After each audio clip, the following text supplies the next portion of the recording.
¿Puede un rancho perdido entre los campos de Jalisco guardar parte de los secretos de uno de los criminales más buscados del mundo?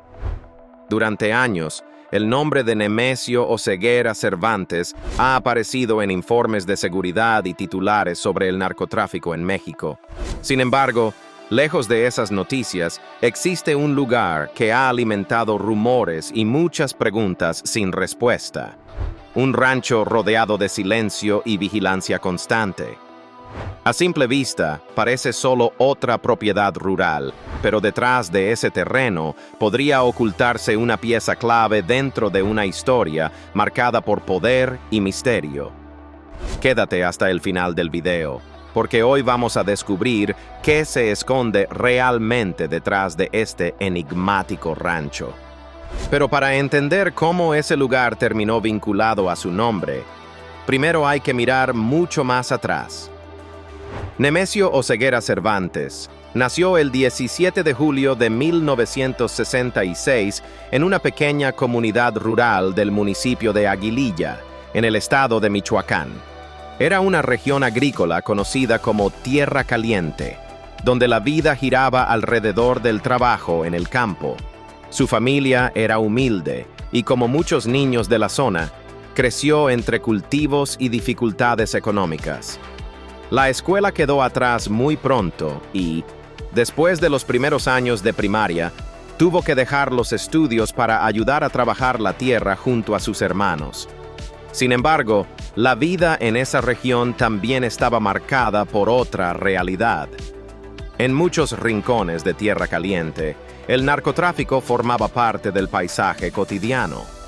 Con apenas 14 años, el joven Nemesio comenzó a vigilar plantaciones de marihuana en las montañas cercanas. Fue un contacto temprano con un mundo que, con el tiempo, terminaría definiendo su destino. Durante la década de 1980, tomó una decisión que cambiaría su camino. Como miles de jóvenes mexicanos de aquella época, cruzó la frontera hacia Estados Unidos en busca de oportunidades. Se estableció principalmente en California y utilizó distintos nombres para moverse con discreción. En esos años, comenzó a involucrarse en la venta de drogas a pequeña escala. La policía estadounidense lo arrestó en varias ocasiones por delitos relacionados con narcóticos, y a mediados de los años 90 fue condenado por conspiración para distribuir heroína. Tras cumplir su sentencia, fue deportado de vuelta a México. El regreso marcó un nuevo capítulo. Durante un breve periodo trabajó como policía municipal en algunas localidades de Jalisco, una etapa que muchos investigadores consideran parte de su estrategia para moverse con mayor facilidad dentro del entorno criminal. Poco después abandonó ese trabajo y se integró al Cártel del Milenio, una organización que en ese momento operaba bajo la influencia del Sinaloa Cartel. Allí empezó a ganar reputación rápidamente, primero como operador y luego como jefe de sicarios dentro de la estructura del grupo. El verdadero punto de inflexión llegó a finales de la década de 2000. Tras la caída de varios líderes del Cártel del Milenio, Nemesio Oseguera Cervantes, junto con otros aliados, impulsó la creación de una nueva organización que pronto sería conocida como Cártel Jalisco Nueva Generación. Lo que comenzó como una estructura relativamente pequeña se transformó en pocos años en una de las organizaciones criminales más poderosas de México. Bajo su liderazgo, el CJNG expandió su influencia de manera acelerada. El grupo controló rutas estratégicas para el tráfico de metanfetaminas, cocaína, heroína y, más recientemente, fentanilo hacia Estados Unidos. Al mismo tiempo, extendió sus operaciones a otras actividades ilegales, desde la extorsión hasta el control de puertos y territorios disputados con otros grupos criminales. Su crecimiento estuvo marcado por una violencia extrema y por enfrentamientos directos con fuerzas de seguridad. Aún así, la figura de El Mencho se mantuvo envuelta en discreción. A diferencia de otros capos que buscaban notoriedad pública, él evitó aparecer en fotografías recientes y mantuvo un perfil extremadamente bajo, moviéndose constantemente para evitar ser capturado. Durante años, las autoridades mexicanas y estadounidenses lo consideraron uno de los criminales más peligrosos del mundo, ofreciendo recompensas millonarias por información que condujera a su arresto. En febrero de 2026, después de más de una década en la cima del poder criminal, su historia llegó a un final dramático. Durante un operativo militar en el estado de Jalisco, fuerzas del ejército mexicano lo localizaron en la zona montañosa de Tapalpa. El enfrentamiento armado terminó con su muerte mientras era trasladado para recibir atención médica. Tenía 59 años. La noticia provocó una reacción inmediata dentro de la organización que había construido, generando bloqueos carreteros y episodios de violencia en distintos estados del país. Así terminó la historia de un hombre que pasó de la pobreza rural de Michoacán a convertirse en uno de los nombres más temidos del narcotráfico moderno. Un ascenso rápido, marcado por ambición, poder y decisiones que durante años cambiaron el equilibrio del crimen organizado en México. Y ahora regresaremos al rancho de El Mencho en Jalisco para ver por qué se rumorea que es misterioso. El misterioso rancho en Jalisco. Cuando se habla del poder que llegó a acumular Nemesio Oseguera Cervantes, conocido como El Mencho, no solo se mencionan rutas del narcotráfico o enfrentamientos con las autoridades. También aparece un lugar que durante años permaneció envuelto en rumores y silencio en el estado de Jalisco. Un rancho aparentemente común perdido entre campos agrícolas, pero que con el tiempo terminaría llamando la atención de investigadores, periodistas y autoridades. El lugar se encuentra en una zona rural del municipio de Teuchitlán, rodeado por extensas parcelas de cultivo, caminos de tierra y un paisaje seco que domina buena parte de la región. Desde la distancia, el predio se mezcla fácilmente con el entorno agrícola que lo rodea. Durante mucho tiempo parecía simplemente otra propiedad más dentro del ritmo tranquilo del campo jalisciense. El exterior del rancho transmite una sensación clara de aislamiento. Todo el terreno está rodeado por altos muros de concreto que impiden ver lo que ocurre en el interior. La entrada principal está marcada por una gran puerta metálica oscura, sobre la cual aparece el nombre del rancho junto a la figura de caballos. Es una imagen que con el paso del tiempo se volvió reconocible cuando comenzaron a circular fotografías del lugar. Una vez dentro, el espacio no es demasiado grande, pero está distribuido de forma funcional. Imágenes aéreas muestran varias construcciones sencillas con techos de lámina, pequeñas habitaciones y patios abiertos que se conectan entre sí. Las estructuras parecen más cercanas a instalaciones improvisadas que a una residencia tradicional, lo que da la impresión de que el lugar fue organizado con un objetivo práctico más que residencial. Con el tiempo, distintos reportes y testimonios comenzaron a señalar que el rancho habría sido utilizado como un punto clandestino vinculado al cártel Jalisco Nueva Generación. En el lugar se habrían realizado actividades de entrenamiento para nuevos integrantes del grupo.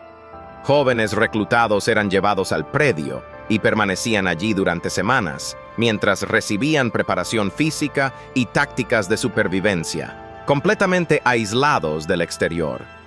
Pero el momento que cambió la percepción pública ocurrió cuando colectivos de búsqueda y autoridades comenzaron a investigar el lugar con mayor profundidad. Dentro del rancho se encontraron cientos de objetos personales como zapatos, mochilas, prendas de ropa y diversas pertenencias. Cada uno de esos objetos despertó nuevas preguntas sobre lo que realmente pudo haber ocurrido en ese lugar durante años. Las imágenes del predio, con sus construcciones simples en medio de un terreno árido, contrastan con el impacto que generó su descubrimiento. Lo que durante mucho tiempo pasó inadvertido en medio del paisaje rural de Jalisco, terminó convirtiéndose en uno de los lugares más investigados dentro de las operaciones relacionadas con el Cártel Jalisco Nueva Generación. Hoy, el Rancho Izaguirre sigue siendo un punto clave para comprender una parte oscura de la historia reciente del crimen organizado en México. Muchas preguntas todavía permanecen sin respuesta, y para numerosas familias el lugar representa también una búsqueda constante de verdad y memoria. Pero un lugar como este no se sostiene solo. En la siguiente parte vamos a entender de dónde provenía el dinero que alimentó el poder de El Mencho durante tantos años. Patrimonio neto. Hablar del dinero de El Mencho no es sencillo. No existe una cuenta bancaria pública ni un patrimonio declarado como el de cualquier empresario.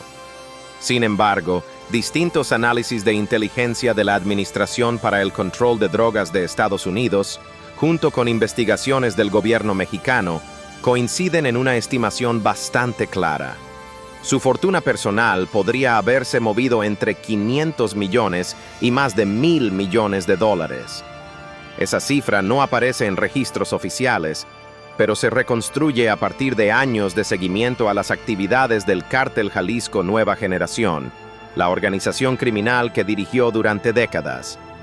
Para entender de dónde salió ese dinero, primero hay que mirar el tamaño económico del propio cartel. Diversos informes de seguridad señalan que el Cártel Jalisco Nueva Generación llegó a generar alrededor de 30,000 millones de dólares al año. Es decir, no se trataba solamente de una organización criminal, sino de una estructura económica gigantesca que operaba a través de varios países. La base de todo ese sistema era el narcotráfico. El producto más rentable en los últimos años fue el fentanilo, una droga sintética extremadamente potente que se distribuye principalmente en Estados Unidos. Se estima que este mercado puede generar entre 700 millones y 1,000 millones de dólares al año, y el grupo dirigido por El Mencho llegó a controlar una parte muy importante de su producción y transporte. Pero el negocio no terminaba ahí. El tráfico de cocaína dentro de las redes criminales vinculadas a esta organización podía mover alrededor de 8,000 millones de dólares anuales, mientras que la metanfetamina aportaba cerca de 4,600 millones de dólares cada año dentro de ese mismo circuito ilegal. Con el paso del tiempo, la organización también desarrolló otras fuentes de ingreso. En estados como Jalisco y Michoacán, por ejemplo, existían sistemas de extorsión y cobro de protección a negocios locales. Comerciantes, agricultores, transportistas o pequeños empresarios pagaban cuotas para poder trabajar sin problemas. Este mecanismo, basado en el control territorial, podía generar cientos de millones de dólares al año. Otra actividad que fue creciendo fue el tráfico de migrantes hacia Estados Unidos. Controlando rutas y pasos fronterizos, distintos grupos vinculados al cartel cobraban tarifas a quienes intentaban cruzar la frontera. Algunas estimaciones hablan de más de 300 millones de dólares anuales provenientes de este tipo de operaciones. A esto se sumó un negocio que se hizo muy conocido en México durante la última década: el robo de combustible de los oleoductos de la empresa estatal Petróleos Mexicanos. Esta práctica, conocida popularmente como huachicol, consistía en extraer petróleo de forma ilegal y venderlo en el mercado negro. Este negocio podía generar entre 200 y 500 millones de dólares al año, provocando enormes pérdidas para el Estado mexicano.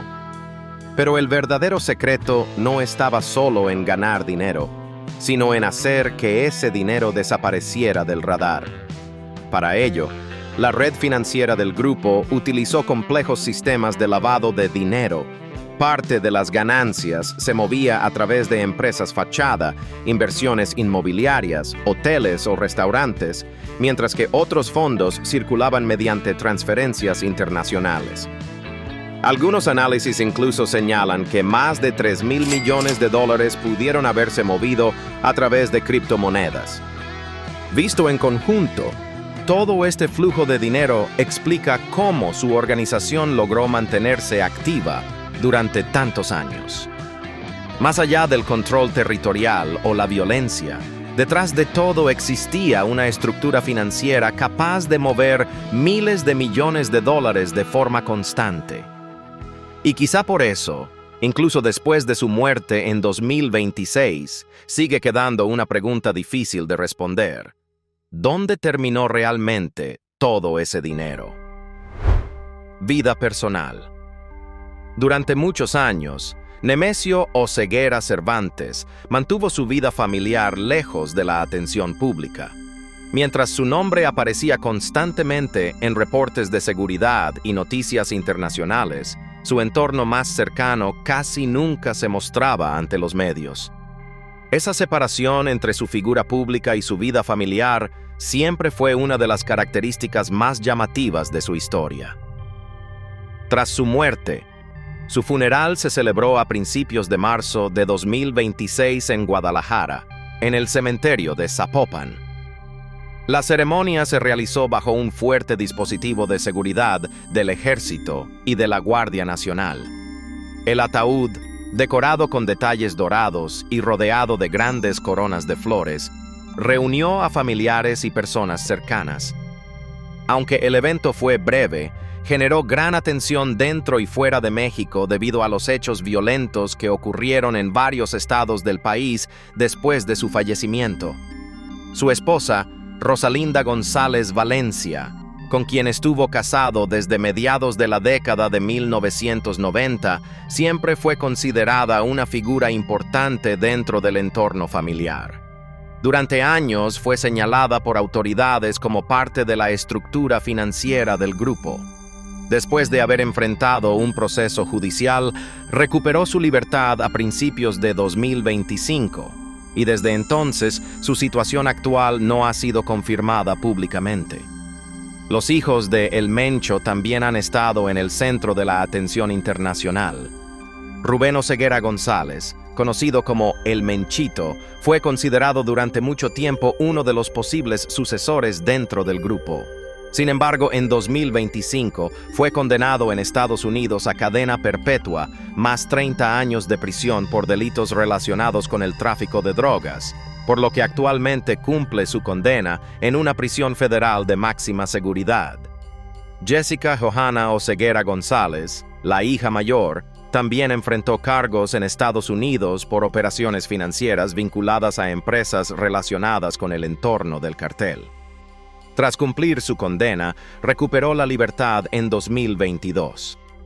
Desde entonces, su vida se ha desarrollado fuera del foco mediático. La hija menor, Laisha Michelle Oseguera González, ha mantenido una presencia mucho más limitada en la esfera pública. Su aparición en el funeral de su padre en 2026 llamó la atención de algunos medios, pero después de ese momento, no se ha confirmado públicamente dónde se encuentra actualmente la joven. Hoy, tras la muerte de Nemesio Oseguera Cervantes, la historia de su familia sigue siendo observada con interés por analistas y autoridades. Más allá de las investigaciones y de los procesos judiciales, el nombre de El Mencho continúa siendo uno de los más mencionados dentro de la historia del crimen organizado en México. Si te interesan estas historias reales que mezclan poder, misterio y lugares poco conocidos, este canal tiene mucho más por descubrir. Puedes apoyar el canal con un like y acompañarnos en los próximos videos.